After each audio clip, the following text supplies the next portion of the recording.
The other big news is Kanye West had his Twitter account back reinstated, and he's used it to announce a presidential run for 2024. But this is like coming on the heels of a week in which he has just been just vibing and hanging out with his new creative team, which includes Nick Fuentes, Milo. And Milo, I mean, before this week, before the last couple of weeks or whatever, like Kanye West, Elon Musk, I think they were both people that could be, fairly described or like still discussed in terms of being like controversial but mercurial geniuses. Yep. And man, and then going to Mar-a-Lago with Nick Fuentes and having dinner with Trump, I don't know. This is a new level because much of the online right and even Trump himself has prospered greatly from this sort of kissing cousins routine with, outright ideological white supremacy and fascism. Nick Fuentes is probably the only guy of which there's like you can't even make a cute tongue-in-cheek bad faith argument that he's not, you just call him a Nazi because he's a conservative. It's like, no, like this guy says the Holocaust didn't happen, but if it did, it would be good. Yeah, like he's like, that's like his whole brand is basically being the one guy who's not playing footsie about it. Like all the rest of these dudes are sort of like, I'm taking a third position, winking emoji. Nick Fuentes is 100% just sort of being like, I'd love to put everybody into camps. Yeah, because his audience is all of the guys who have given up completely ever making any other human being non-uncomfortable in their presence. Like, like that. My life is just any person who is in a room with me wishes they were somewhere else. And I think if that's what you're committed to, then you don't want pussyfooting around and you don't want winking. You want something that other people are horrified by. And that guy who is also, in addition to all the bad opinions, just physically repellent. I mean, he literally eats his boogers on stream.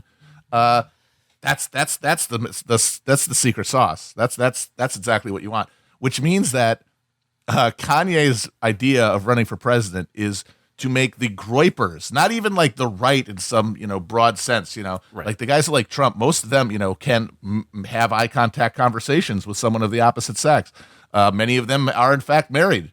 Instead, he's now his presidential run is going to be entirely premised on micro-targeting guys who cannot make eye contact with another person for more than a second. Guys who were in real life shadow banned out of their college's Turning Point USA chapter for being too unsettling. Which is remarkable that's what it. I mean, the Milo thing was just funny to me because that's just the definition of freely available waiver wire reactionary talent at this point. It's like if you're starting a presidential campaign and you're just sort of it's like if you had a basketball team and you could pick anybody, picking Milo first is just basically being all right, Ricky Davis. I know he's out there. He's not employed right now. And I know he gets a lot of shots up. And that's just kind of, I mean, that part of it is sad. The Fuentes thing, it's Fuentes is gross.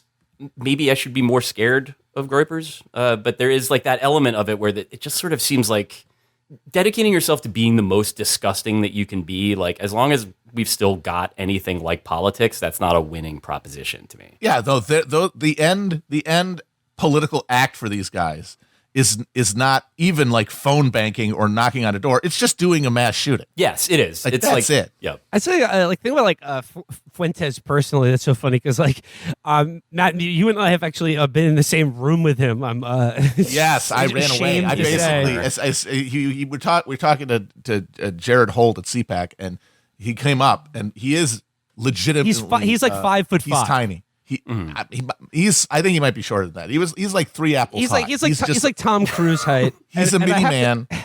And he has teeth like a dolphin, the Dave Chappelle haters sketch where he's just got teeth he's got teeth like a dolphin. Yeah, he's got these little row after row of chiclets in his mouth, and he's just how do I describe him? He has the mannerisms of an 80-year-old woman. Yeah, he's all bunched up like Mr. Burns. Yeah. He's all turned into himself. It's unsettling. And that's the idea. I've won by making you kind of grossed out by being there. I've defeated you. I remember him doing a very conscious Trump imitation, in terms of his speech, his cadence and mannerisms when he was first, because he was first in the news, I think in 2016, when there was still these kinds of stories where it was all this conservative student wanted was to be loved at the campus that he was at, but he had to leave because everybody thought that he was a disgusting Nazi because of the views that he has, which are those of a disgusting Nazi. But he would like get interviewed on TV and be doing like kind of this like Z grade Trump voice where he like, I remember him saying like, not very nice. But it was like the sort of like the way that like Trump sometimes talks, and he's like, he's not opening his mouth for some reason. Like he's just made that artistic decision. But seeing someone who was like 18 years old at the time doing it, I was like, this person's going to have an unhappy life. It didn't occur to me that he would like catch on in any way. I mean, that the key here in all facets is whatever your deformity is in life, whatever is you have to double down on and really commit to if you want to have any hope of ringing a bell and making anybody care. I mean, this guy, he was so committed to being gross that he had dinner with the former president and Kanye West. He did that. He pulled that off. They're strategizing now. Yeah, never let anybody tell you that you can't achieve your dreams of being at the golf club. Yeah. Where there was, I think also around the same time, but differently, I saw a great picture of Baseball Hall of Famer Johnny Bench at what appeared to be a patriotic men's fashion show at Mar-a-Lago. So like that's happening in a room near. So there's like 3 rooms at Mar-a-Lago. There's like the room where Trump eats dinner. There's the room where the Johnny Bench fashion show happens. And then there's a room where they just play Walking on Sunshine by Katrina and the Waves 24 hours a day. And it's just full of crying people. And so like Kanye was in like probably the best of those rooms. But like so was Nick Fuentes. So he made it. Did you guys see it was a clip from a dinner party at Mar-a-Lago where they had one of the keyboardists from Journey performing "Don't Stop Believing" for Kylie Lake and Marjorie Taylor Greene. Oh boy, good times. But I mean, the other funny Nick Fuentes thing, and like Felix has brought this up in the past. It's like talk about like leaning into everything that makes you a repellent person. It was that thing where like he like excommunicated his best friend and number 2 guy on like the Groyper network because he took a black light into his bedroom and found like cum stains on his sheets. And he they were nutting, and you cannot be nutting to be a real Groyper warrior. You got to preserve that shit. As Felix pointed out, there was like a pseudo controversy of the Groyper world because like someone leaked Discord chats with like Nick Fuentes and his weird friends where they would like sissy hypno themselves into being cat boys. They'd be like, I've hypnotized you. I'm being hypnotized by you. I'm a cat bimbo now. I have a tail. Meow. Like the hazards of semen retention laid plain. Yeah. Medical professionals will tell you, but then like, yes, when you see the records where people turn themselves into the thing they hate the most just because they refuse to jerk off, it's really dark. But you know, I mean, like, and then Kanye, like I said, like has anyone like, cause like there were still some threads connecting him to being like, oh, he's a daring artist or something like that. But like, those have been snipped entirely. Like he is in total free fall at this point. Yeah, and like I don't know. I mean, like he said he asked Trump to be his vice president, and he said Trump got very mad at that. But I mean, like, it just what's going on with Kanye? I mean, like, is the Black Hitler thing going to catch on?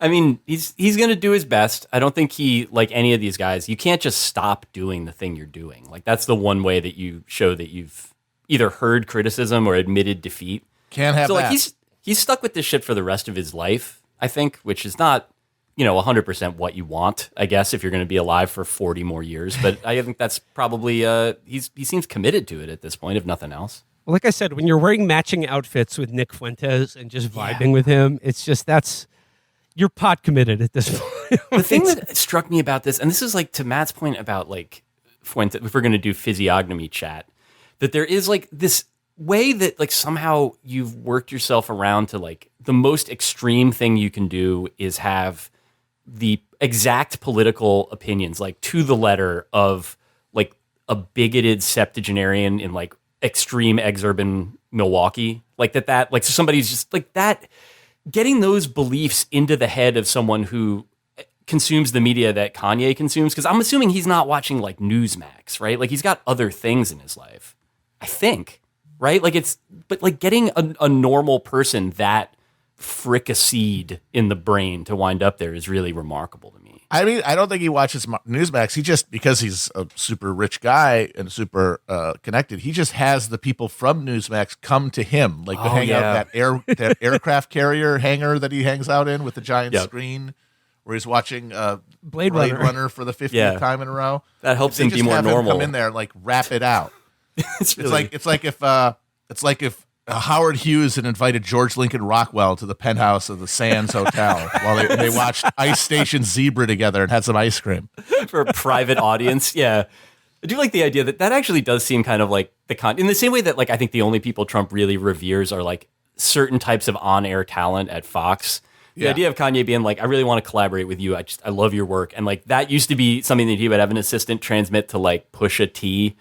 And now it's just going to like Jenna Ellis or like Stefan Molyneux or just like some like reactionary YouTube creature that he like wants to get in the studio with him. We got to link and man. build. We got to collab. Yeah. Yep. You gotta cook. So first day in the stew with Nick Fuentes. That should be great. I think the thing that Trump was most perturbed about, me asking him to be my vice president, I think that was like lower on the list of things that caught him off guard. It was the fact that I walked in with intelligence. So Trump is really impressed with Nick Fuentes. And Nick Fuentes, unlike so many of the lawyers and so many people that he was left with on his 2020 campaign, he's actually a loyalist. When he didn't know what the lawyers is, you'll still have your lawyer list. And when all the lawyers said, forget it, Trump's done, there were loyalists running up in the White House.